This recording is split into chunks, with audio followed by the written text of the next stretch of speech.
La technique fait croire aux agriculteurs qu'on peut faire n'importe quoi, n'importe où. Donc ils pensent, eux, que parce que maintenant la PAC finance le lait, ben, je mets toutes les bêtes à viande à la porte et puis je fais du lait. Ah oui, mais c'est un seul pour faire de la viande. Alors ils perdent énormément d'argent parce que plus vous vous éloignez de la vocation d'un seul, plus ça vous coûte cher et on ruine les agriculteurs. On voit des gens qui s'installent, nous, parce qu'il commence à y avoir des néo-ruraux, hein, des gens qui quittent les villes et qui nous appellent, voilà, j'ai acheté cette terre-là, je voudrais faire du maraîchage, et puis c'est pas une terre pour faire du maraîchage. Il faut qu'ils passent en hors-sol à ce moment-là, mais ça n'a rien à voir avec de la bio. C'est le métier le plus complexe du monde. Il n'y a pas plus complexe que le métier de paysan. Il faut connaître la météo, la physiologie, la géologie, la pédologie. Et on a fait croire que c'est un métier de cutéreux, de pauvres types. On a dévalorisé ce métier. Alors c'est le métier le plus complexe du monde. C'est un métier dont ils ont besoin de science, les agriculteurs. En France, on est dans un climat tempéré.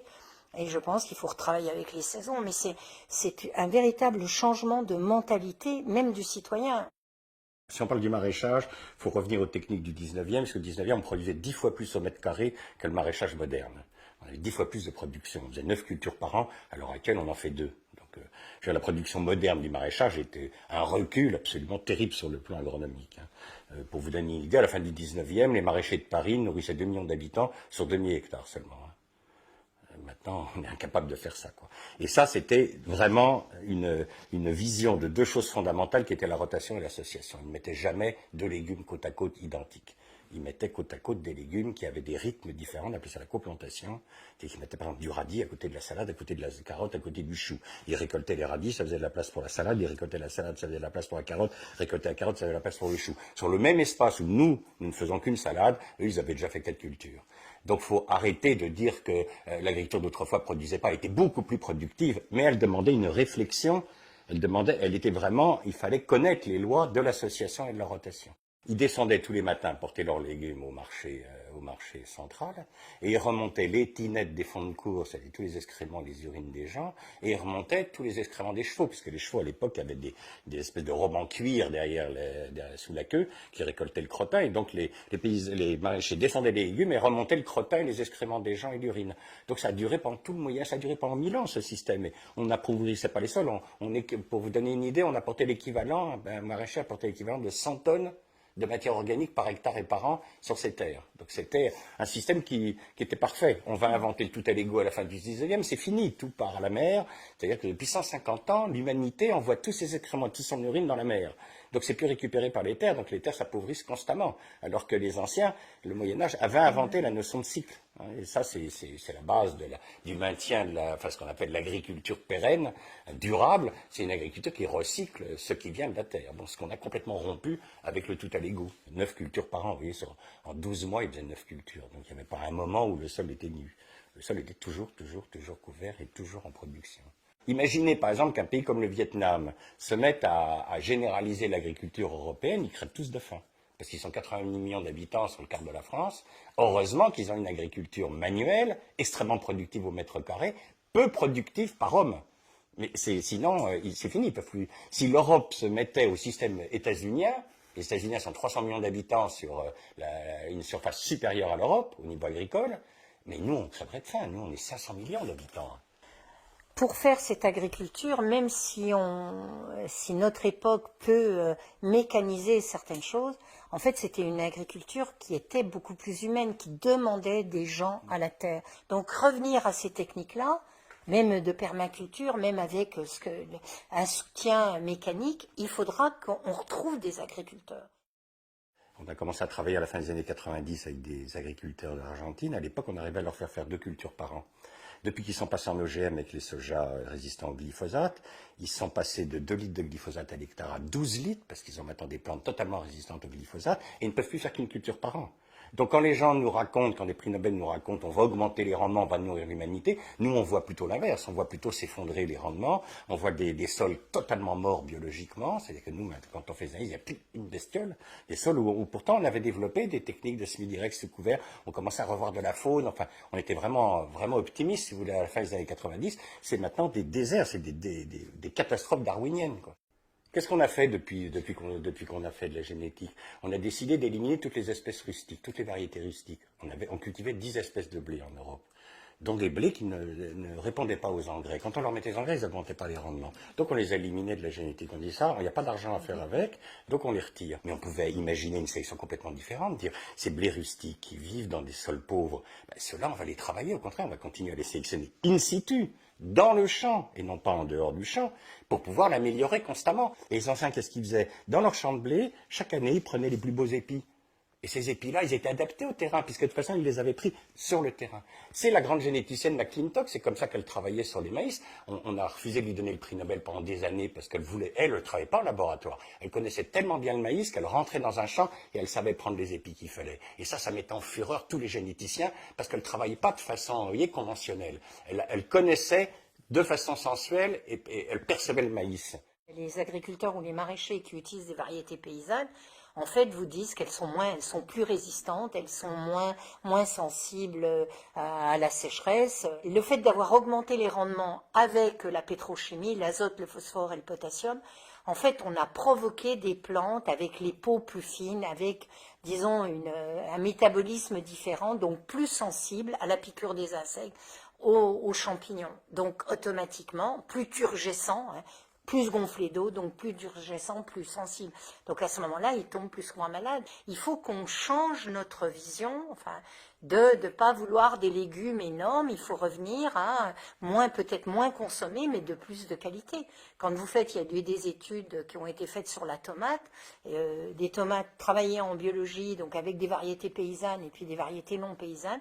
Au niveau des oligo-éléments, du lycopène, par exemple, il y en a plus en quantité à poids égal sur une tomate en biologie. Donc on aura besoin de moins de rendement. Je pense qu'il y a aussi un changement de la mentalité des gens. On n'a pas été capable, depuis la guerre, de faire un blé de qualité gustative.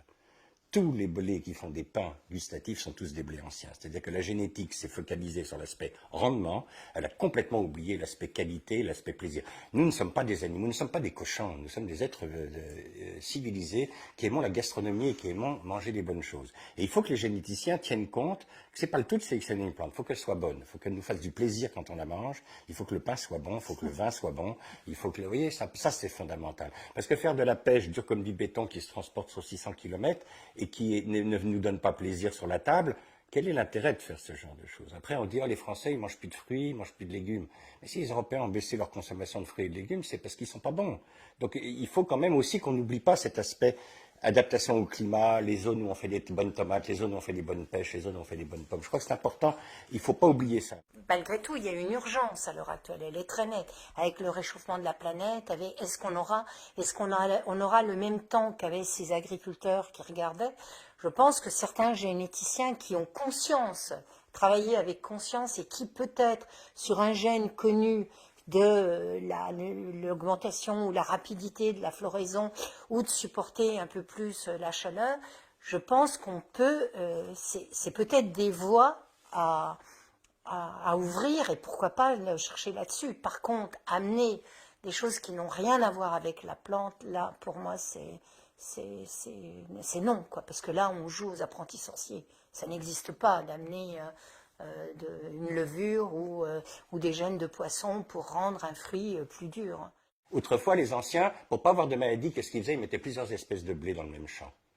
C'est-à-dire qu'ils mettaient un blé résistant au sec, un blé résistant à l'excès d'humidité et un blé résistant à la saison moyenne. Ce qui leur permettait, selon les années, d'avoir toujours du rendement. Le problème de ces blés, c'est qu'ils ne mûrissaient pas tous en même temps.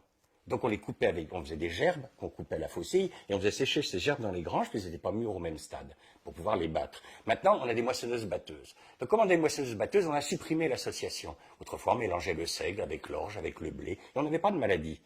Mais comme la moissonneuse batteuse est arrivée, on a dit, paysans, c'est fini votre truc, là, vos mélanges. Nous, il faut que la céréale soit mûre le même jour, parce que quand j'arrive avec ma moissonneuse batteuse, il faut qu'elle soit mûre. Donc, fini, plus d'association, donc maladie. Imaginez que, ça, ce serait intéressant. Là, généticien pourrait faire un beau boulot. Faire que le seigle, l'orge et l'avoine et le blé soient mûrs en même temps. Et moi, ce qui me fait peur aussi, c'est que si on manipule les plantes, en fait, elles se parlent entre elles, avec les abeilles et tout. Est-ce qu'à un moment, est-ce qu'on pourra revenir en arrière? Est-ce que des gens qui voudront être en biologie et avoir des variétés anciennes une variété de blé ancienne, et que quelqu'un va faire un blé qui mûrit plus vite, comme les insectes échangent, est-ce que ce patrimoine va, sauf dans les conservatoires, mais est-ce que ça va exister? Je me souviens on travaillait avec un agriculteur et puis on parlait de rotation. Il avait un sol en très mauvais état et on lui dit, il faudrait faire, je me rappelle plus quelle était la rotation. Et il dit, je peux pas. Je lui dis, pourquoi vous pouvez pas? Mais il dit, vous savez, ça va peut-être vous choquer, mais vous savez, nous ne sommes plus des agriculteurs, nous sommes des agri-traders. Nous passons notre temps devant la bourse, devant les bourses de tel et tel produit, et puis on sème, on vend. En fonction du marché, mais il dit pas en fonction de notre sol. Donc c'est une forme d'exécutant. Il y a en ce moment des agriculteurs qui ont vendu leur production de 2019. Ils n'ont pas encore semé parce qu'en ce moment le blé, du fait de la crise, des problèmes qu'on a eu cette année, le blé se vend très cher. Donc en fait, ils lancent des marchés, ils n'ont pas encore semé. C'est quand même la fragilité. Donc l'agriculteur, c'est un exécutant. On achète l'agriculture, mais on ne peut pas la mettre au même stade que d'une voiture ou de l'acier ou du charbon. L'agriculture, elle est dépendante du climat. Elle est dépendante de tellement de facteurs qu'en fait, aucun agriculteur, vous pouvez prendre tous les agriculteurs de la planète, ils ne peuvent pas vous garantir la production qu'ils auront.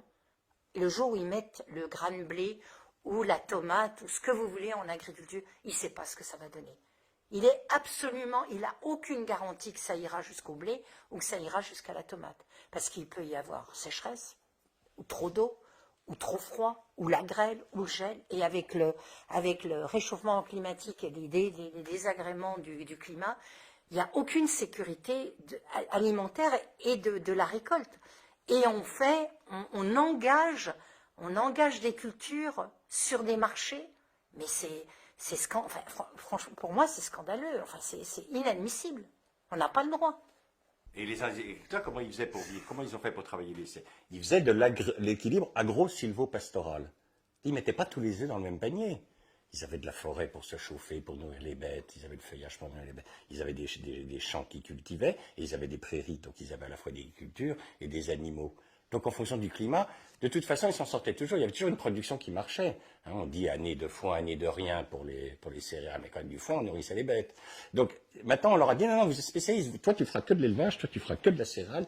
L'année où ça marche pas, je peux vous dire que les céréaliers allemands cette année, ils rigolent pas. Hein. Ils rigolent pas parce que c'était une catastrophe pour les blés.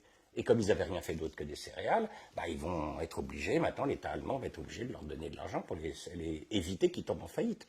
On a créé un système de fragilité énorme, alors qu'eux avaient créé un système stable de pérennité, parce qu'ils affrontaient depuis 7000 ans le problème du climat. C'est la seule profession qui dépend du climat. Nous, on travaille avec des gros agriculteurs qui faisaient 100 quintaux, qui faisaient partie du club des 100 quintaux dans les années 90. Très fiers, ils roulaient des caisses. Moi, je fais 100 quintaux de blé. À l'époque, ils avaient des blés avec des potentiels génétiques à 110 quintaux. Et ils faisaient 100 quintaux. Ils étaient à 10 quintaux de décalage par rapport au potentiel. Maintenant, ils ont des blés à 150 quintaux, ils font 95, ils font 5 quintaux de moins qu'ils faisaient dans les années 90, avec des blés qui en ont 150 de potentiel. C'est-à-dire qu'il y a une espèce de fossé qui se creuse entre le potentiel génétique et la capacité qu'ont les sols d'exprimer cette génétique. C'est les sols qui sont en train de lâcher, c'est pas la génétique. On a fait une expérience en Nouvelle-Zélande sur des sols neufs, on a fait 160 quintaux en semi-direct. Donc on sait que le potentiel génétique du blé, il est là. Mais c'est des sols neufs, des sols qui n'avaient pas été détruits. Maintenant, les gars, ils ne les font plus. C'est-à-dire que cette espèce de gap qui se fait entre le potentiel génétique et le rendement montre que le système va dans le mur. Dans une technique de semi-direct sous couvert pour les céréaliers, en fait, ces techniques-là gagnent du temps. Vous diminuez la consommation de fuel, vous diminuez certains entrants, et vous gagnez du temps, parce qu'au lieu de passer le labour, le décompacteur, le casse-motte, refaire un labour pour détruire le faux semis, vous gagnez du temps. Le semi-direct, vous passez une fois, et puis c'est tout, puis après vous labourez, vous moissonnez. Donc en fait, chaque technique pour restaurer les sols ne va pas demander forcément le même matériel et le même nombre de personnes. La permaculture demande beaucoup de gens et peu de matériel.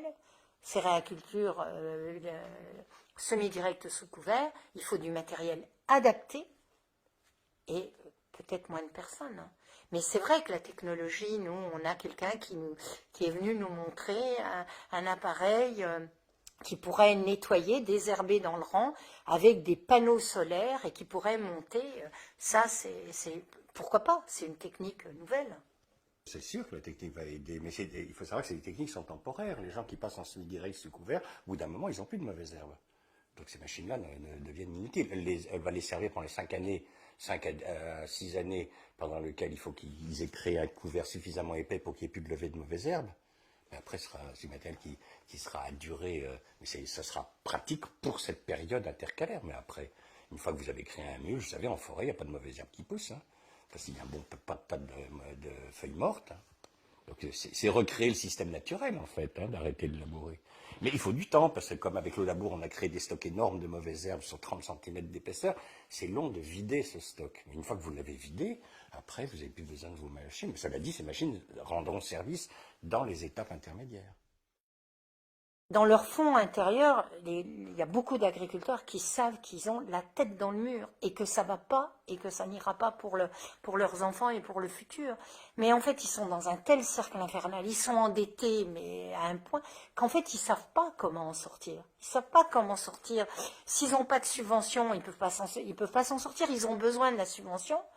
Et s'ils sont en reconversion, en fait, on les aide pas.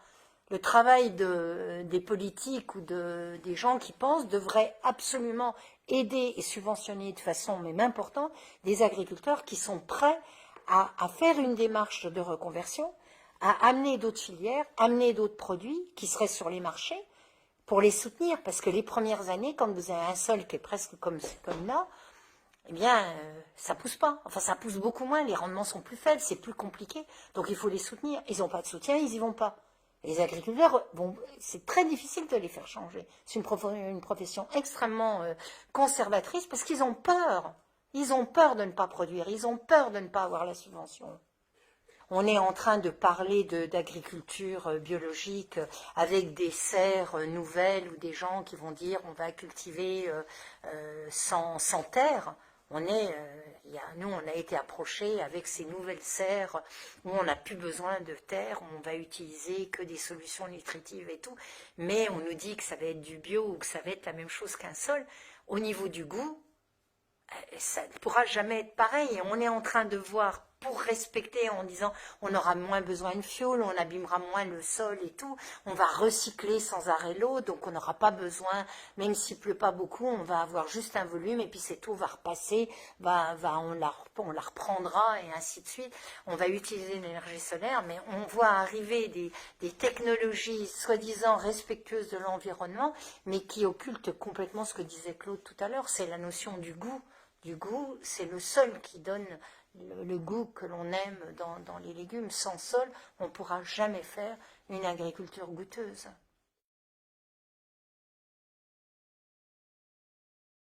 Le sol, quand on le retourne, moi je pars toujours de la peau, c'est la peau du sol. Si vous mettez la tête en bas à cause du labour, en fait, à la peau du sol, ce qu'on mesure, cette activité biologique, les microbes, les collemboles, les acariens, même les vers, sont à la surface du sol et ils ont besoin d'oxygène pour respirer. Vous retournez, vous mettez un labour, vous retournez, vous mettez la tête en bas, vous retournez la peau du sol, et à ce moment-là, toute cette faune va mourir parce qu'elle n'a plus d'oxygène, elle peut plus vivre, et ce qui était en profondeur, lui, n'a pas besoin d'oxygène, en fait, on va le mettre en hauteur, lui, il a trop d'oxygène, et il va mourir. Et en fait, on fait mourir la vie du sol, les microbes et la vie du sol.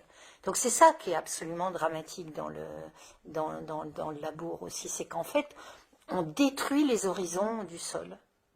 Parce que un sol, c'est extrêmement bien agencé. Les agriculteurs disent, j'ai retourné, j'ai fait ma belle structure. Parce qu'ils ne parlent que du visuel, de la structure. Prenez une poignée de sol, je parle de sol agricole, vous prenez la terre de surface, puis vous la sentez. Ça, c'est un des premiers gestes qu'on fait.